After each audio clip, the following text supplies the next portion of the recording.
Hello po sa inyong lahat mga ka-crypto. Ako po si Pinoy Crypto Trader at sa video na ito ay atin pong pag-uusapan ang tungkol dito sa kay Solana. Ayon po sa mga eksperto ay maaring umabot daw ang presyo nito ng hanggang $500 dahil po sa tinatawag na cup and handle pattern. Ngayon ay ano nga ba ang pattern na ito at paano po nakakaapekto ito sa presyo ni Solana?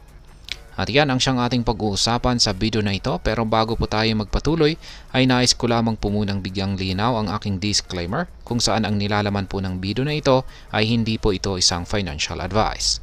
For education and information purposes lamang po ang layunin nito. Yan, una sa lahat ay ano nga ba ang cup and handle pattern? Ang cup and handle pattern ay isa po itong uri ng technical analysis na ginagamit upang hulaan o i-predict ang posibleng pagtaas ng presyo ng isang asset.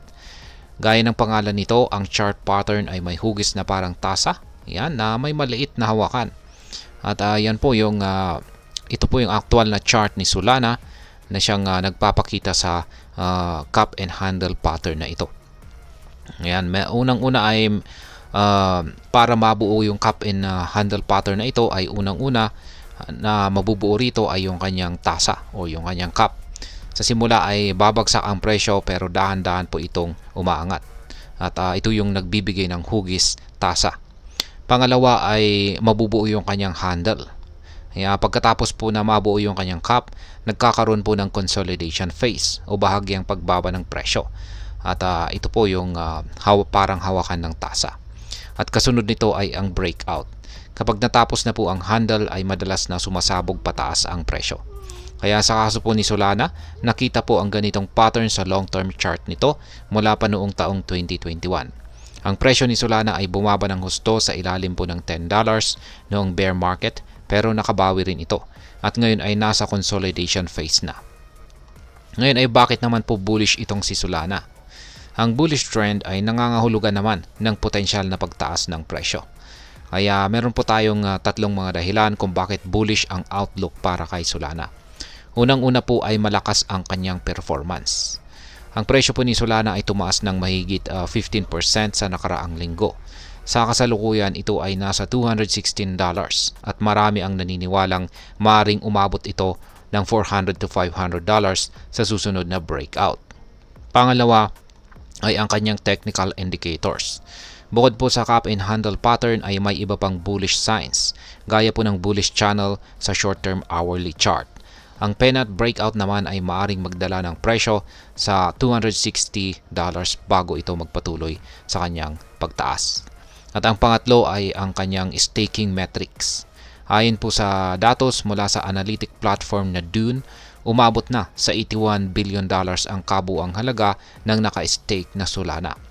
Ang pag-stake po ng tokens ay nakakatulong sa paglago ng presyo dahil binabawasan po nito ang circulating supply. Ngayon ay ano naman po ang masasabi ng mga eksperto? Yan, meron po tayong dalawang eksperto rito na sina Bitcoin Buddha at saka si Satoshi Flipper.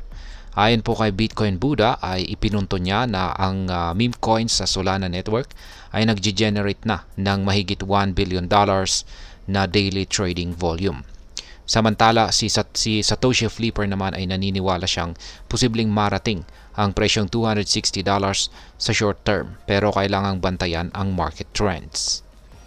Ngayon ay ano naman ang posibleng maaring maging epekto nito para sa atin bilang mga Pinoy crypto traders o investors dito kay Solana. Ayan, meron po tayong tatlo na dapat tandaan dito. Unang-una ay yung opportunity to gain. Kung totoo po ang bullish prediction, magandang pagkakataon itong bumili ng Solana habang mas mababa ang kanyang presyo. Pangalawa ay ang risk management. Ang crypto market ay lubhang pabago-bago.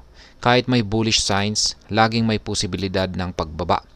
Kaya sigurading maglaan lamang ng perang kaya mong mawala. At pangatlo ay ang market awareness. Mahalaga po ang edukasyon. Alamin ang tamang panahon ng pagbili at pagbenta gamit ang analysis tool tulad ng cup and handle pattern. Ngayon ay ano naman po ang aking masasabi tungkol dito. Si Solana ay may malaking potensyal. lalo na patuloy itong nagpapakita ng market confidence at technical strength. Gayunpaman ay bilang isang trader o investor, lagi po nating tandaan na huwag maging emosyonal sa desisyon. Mag-research po, magplano at mag-invest ng maingat. Ang cup and handle pattern ay isang makapangyarihang tool, pero dapat itong gamitin kasabay ng iba pang mga indicators. At ayan, hanggang dito na lamang po tayo sa video na ito mga ka-crypto. Sana po ay inyong nagustuhan ang aking paliwanag sa video na ito. Kung inyo po itong nagustuhan, pakiclick lamang po ang like button nito. Marami pong salamat sa panunood, ingat po tayo lagi at God bless po sa ating lahat.